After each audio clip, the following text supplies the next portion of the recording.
Have you ever watched your own body from the outside? Have you ever heard voices around you, whispers and footsteps, while you lay there, unable to open your eyes? What if death isn't the end, but a doorway? In this true story, a woman crosses that threshold and returns with a message that may change the way you see everything. Stay with me, because what she saw might speak to something you've always felt deep inside. It was a gray Tuesday morning in northern Georgia, the kind of day where the clouds sit low and heavy, as if the sky itself had something to confess. Lisa sat alone in her small kitchen, staring at a chipped mug of tea that had long gone cold. The ticking of the wall clock was the only sound in the room. It ticked with an eerie patience, as if marking not just the minutes, but the weight of the years she'd carried alone. Her early 30s had come and gone in silence. No birthday candles, no laughter from the other side of the table. Her house was still, her phone rarely rang. She had grown used to the quiet, and yet it never stopped hurting. There were days, many of them, when simply breathing felt like a task too big. On that particular morning, something in her broke, not loudly, not all at once, but quietly, like a window slowly cracking under pressure. She lay down on her bed, fully clothed, eyes open, staring at the ceiling as if expecting it to offer answers. It didn't. Then, nothing. Not darkness, not light. Just absence. Until suddenly she was awake again, but not in her body. She was floating, light as air, calm as a winter lake. Below her she could see her own body lying motionless, eyes shut, arms by her sides, completely still. And yet she felt no fear, no panic, only a curious stillness. How is this possible? She wondered. Why can I see myself, but not touch anything? The room around her seemed frozen in time. The clock had stopped ticking. The shadows didn't move. Everything was silent. Deep, eternal silence. But she was not alone. There was a presence. Not a figure, not a shadow, but a feeling. Something. Someone that hovered near her. Like a memory you can't quite place but know is important. It wasn't frightening. It felt familiar. Protective. And then, motion. She was no longer floating above her bed.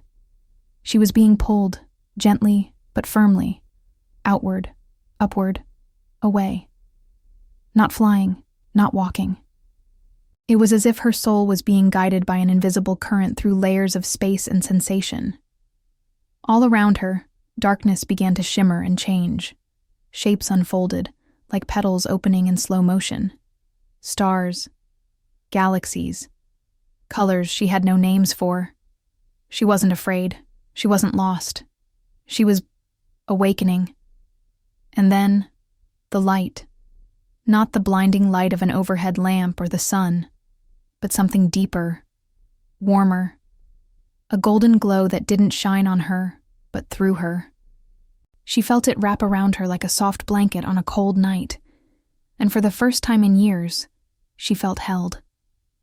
Through this light, she saw images, rivers of gold, mountains that glittered like emeralds, and structures that were not made of stone or steel, but of light itself. Palaces that pulsed with energy, like they were alive. And then, she was somewhere else. A shift, instant and silent. She found herself in a space built of dark red and black bricks, damp and strangely warm. The walls seemed to breathe. From her chest, or what felt like her chest, extended a silver thread, fine and shining, connected to 2 glowing tablets. Symbols flowed across them like falling rain, codes she couldn't read, but instinctively understood were about her. She tried to move, and instead of walking, she glided, past doors, through corridors. No resistance, no weight, just motion. And then, a vast glass door appeared before her. She passed through it like mist and found herself in a field so green it almost sang. In the center stood 2 towering trees, one to the left, one to the right, ancient, watching. She was drawn to the first, tried to climb it, but slipped again and again. So she turned to the other. This one. Let her in. As she reached for it, the bark shifted beneath her hands. The trunk widened, reshaped, and formed a staircase upward, becoming a treehouse with windows that blinked like eyes. She entered. Inside, a single television screen, glowing softly. Static buzzed across it, white noise and flickers. Still, she couldn't look away. What was it trying to show her? Just as she began to ask that question, her surroundings vanished. In the blink of an eye, she was back in the hospital. Lights overhead, machines beeping, voices around her. "Can you hear me? Ma'am, can you hear me?" A woman's voice panicked. "She's seizing." But there's no brain activity. Then, blackness. And the journey wasn't over.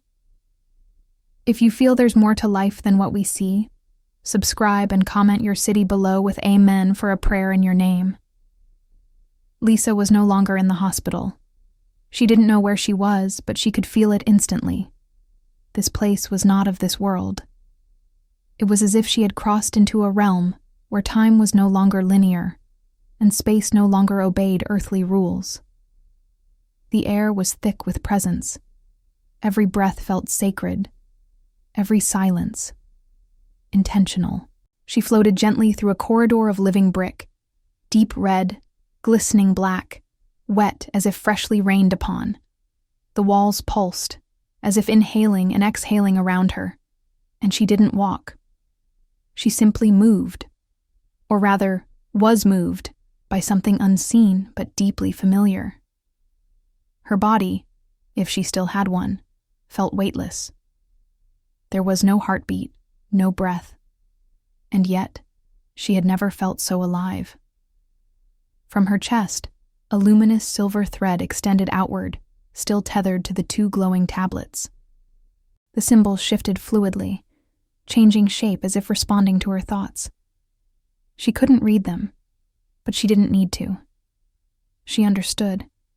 These were echoes of her life, choices made, paths not taken, memories lost and found. Ahead of her, a vast glass door slid open without sound. On the other side, an explosion of color, a meadow, so green it shimmered like emeralds kissed by morning dew. The grass swayed without wind, dancing to a rhythm only eternity could hear. Flowers bloomed in impossible colors, crimson with gold veins, cobalt blue with silver specks. The sky above was a soft lavender, dotted with 2 suns, one large and warm like a Tuscan afternoon, the other distant and cool, like moonlight trapped in crystal. And there, the trees. 2 colossal beings of bark and wisdom stood tall in the center of the meadow. One leaned left, twisted, dark. The other stood straight and bright, its leaves whispering with unseen voices. Lisa felt a pull, gentle, maternal, from the brighter one. She stepped forward. The first time she tried to climb it, she was repelled, slipping downward as if the tree itself rejected her touch. A sense of grief filled her, not hers, but the tree's. As if it mourned something she had forgotten, she turned to the other. As she reached its base, the bark shifted, forming steps. The tree welcomed her. With each step upward, the trunk widened, becoming a spiraling staircase wrapped in light. The texture beneath her feet was smooth and alive, like silk over skin. She wasn't just climbing. She was ascending into something. At the top, a room suspended among the leaves. A house that pulsed with breath. Inside, only one object, a television. Small, old-fashioned. The kind with knobs and curved glass. Static hissed across its screen. And yet Lisa was drawn to it.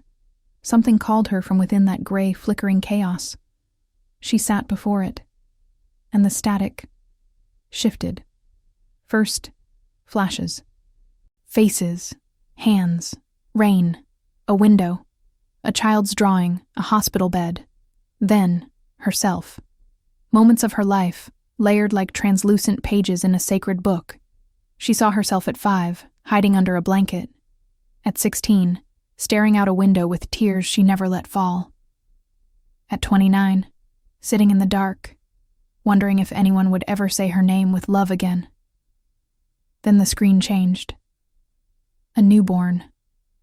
Fragile, glowing, cradled in invisible arms. The warmth from the image radiated through her chest. It wasn't a memory. It wasn't a dream. It was a message. She leaned in. Closer. Closer.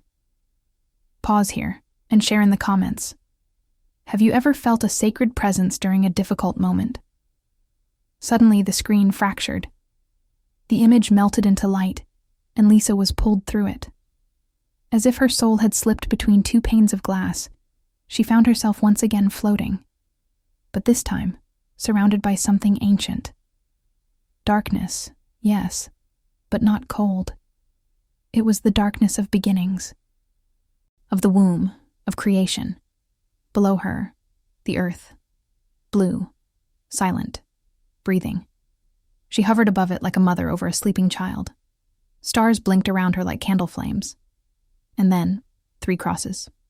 One to the left, one to the right, one directly in front of her. Not wooden, not aged. They were made of pure light, soft, golden, still. A peace so profound it filled her with tears she could no longer cry. And then, the stone. A great black mass, smooth as obsidian, hovering in space. It opened without sound. Inside, a cave. Lisa entered. The walls were lined with broken mirrors. Each reflected her, but never the same version. One with hollow eyes, another with radiant skin, one crying, one singing, one praying.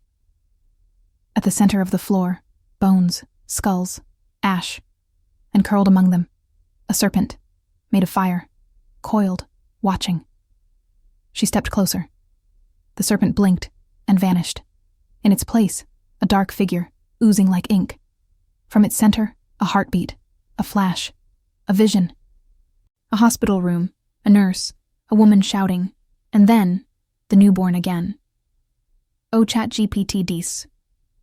The moment their eyes met, Lisa felt everything around her dissolve.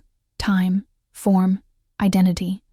There were no introductions, no names spoken. And yet she knew. This being had always known her. Not just in this lifetime, but in all versions of herself that had ever existed. There was no confusion, only clarity, as if every question she had ever carried silently in her heart was about to be answered without a single word. The being did not speak, but his presence communicated in waves. Not thoughts, not language, understanding. The kind that arrives in silence and leaves you changed forever. Lisa felt herself drawn closer, not physically, but soulfully, as if her very essence was being gently unwrapped. Memories she had forgotten came flooding back, not memories of her earthly life, but of something older, a knowledge she had once carried and somehow lost. He extended a hand, not with fingers, but with light. A beam of energy moved toward her chest, and as it touched her, Lisa saw it all. A vast space opened before her. She stood in what felt like a cathedral without walls. The floor was made of light. The ceiling, stars. All around her, floating screens shimmered, each playing fragments of a life. Some were familiar, her childhood, her pain, her quiet joys. But others were completely unknown. In one, she was a woman dressed in robes, holding a scroll. In another, a child running barefoot across a field of lavender. In another still, an old woman surrounded by people, smiling as she whispered something into a newborn's ear. What is this? Lisa thought. and the answer came, not as words, but as a sensation in her being. These are all you. Each screen showed a different life, a different version, a different story. And yet they were all connected by one thread: her soul. She understood now that time wasn't linear, that past, present, and future existed simultaneously in the realm of spirit. Suddenly, 2 children appeared beside her. A boy and a girl, seated cross-legged in midair, their eyes fixed on identical screens. Lisa looked closer and gasped. They were watching her lives. All of them, from every angle, every decision, every regret, every triumph. The children weren't disturbed. They weren't amused. They were studying. She turned to the being, overwhelmed. Why are they watching me? This time, she heard it. Not with ears, but with soul. They are not watching. They are remembering. Lisa understood. These children were not strangers. They were fragments of herself, the observer, the creator, the student, the guide. She was all of them, and they were all of her. Her knees gave way. She collapsed into the floor of light, weeping without tears, not from sadness, but from awe. She had never felt so known. The being knelt beside her, and again, there were no words, only a knowing. She looked into his eyes and saw not one, but thousands of reflections.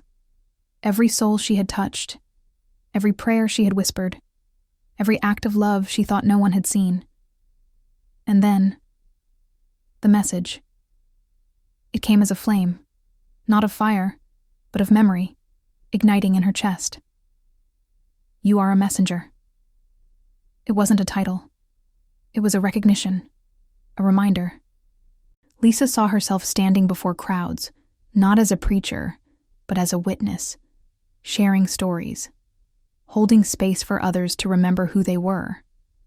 Not because she had all the answers, but because she had been where they were, because she had seen.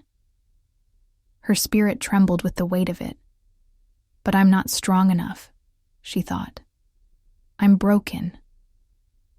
Again, that quiet knowing filled her. You are not broken. You are becoming. A golden wind began to rise, circling her, lifting her gently from the floor. The children faded. The screens dissolved. The being placed a hand over her heart, and light surged through her, warm and bright and whole. In that moment, she saw the earth again, blue, fragile, full of longing. She felt every cry, every whisper, every heart that had ever wondered if they were alone. And she knew her return would not be easy, but it would be sacred. The light grew stronger. The being began to fade. Lisa reached out, not in fear, but in gratitude. Will I remember? She asked. The response came like a bell ringing through eternity. Only what your soul is ready to carry. And with that, she was falling, through stars, through time, through breath and body. Back into the shell she once called home. Back into the cold sheets, the blinking monitors, the sterile lights. But something had changed. She opened her eyes, and for the first time in her life, she saw. The hospital lights were no longer harsh.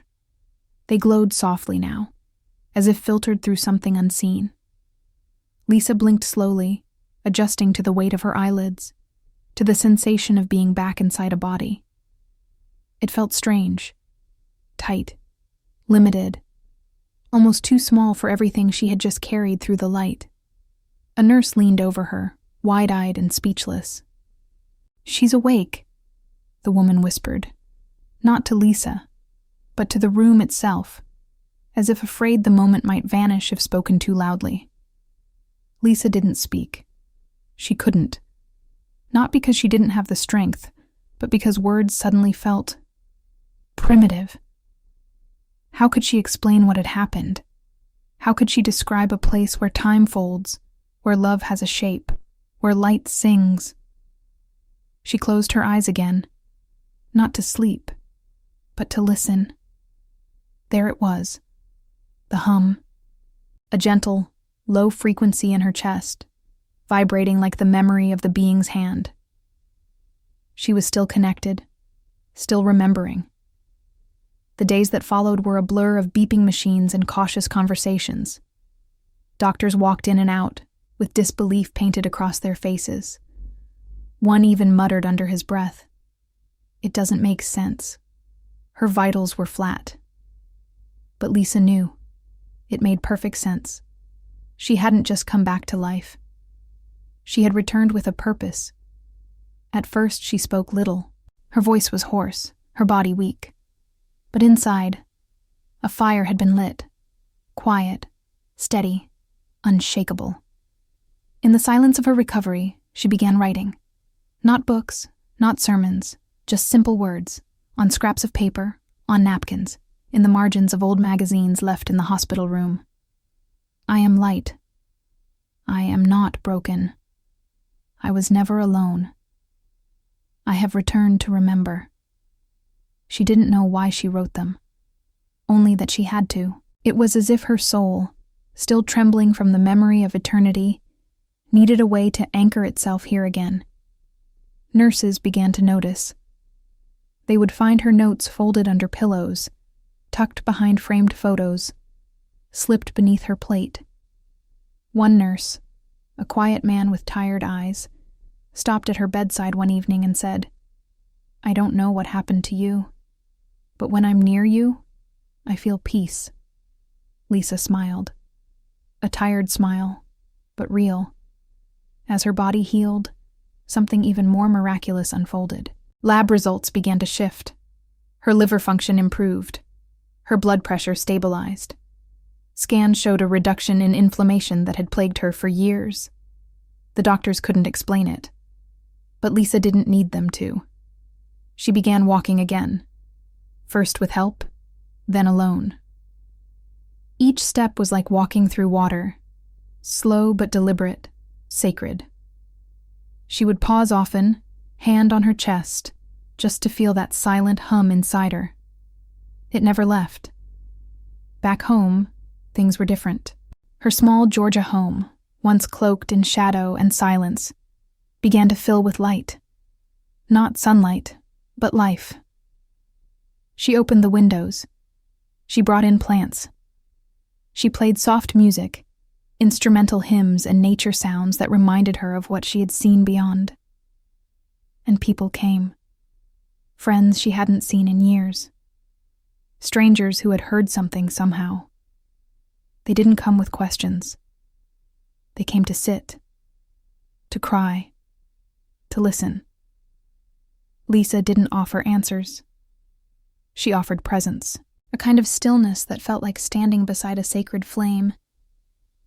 She didn't speak often of what she saw, only when someone's eyes told her they were ready. She would say, "It's not the end, it's a return." And that was enough. Sometimes she would wake in the middle of the night, heart beating fast, breath short. Not from fear, but from longing. A longing for that light, that being, that moment where everything made sense. And yet, she never asked to go back. Because she knew she had work to do. Her purpose wasn't to escape this world, but to carry a piece of the other into this one. Through kindness, through presence, through remembering.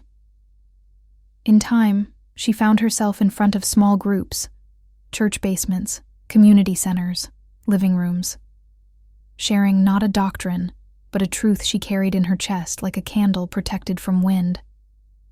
Love is real. Death is not the end. And what we do here matters far more than we think. She never called herself a teacher, only a witness, a messenger, and those who listened, they remembered something. Not from her stories, but from inside themselves. One night, as she sat by her window with a cup of tea, the same chipped mug she once stared at during her darkest moment, She looked up at the stars. They seemed closer now, familiar, almost like home. She closed her eyes and whispered, not with her voice, but from the quiet space behind it, "I'm ready for whatever comes next." Because now she knew there is no ending, only awakening, and the remembering of who we truly are. If you believe there's something beyond this life, say amen in the comments and join us in the next video. Something your soul has waited for is coming.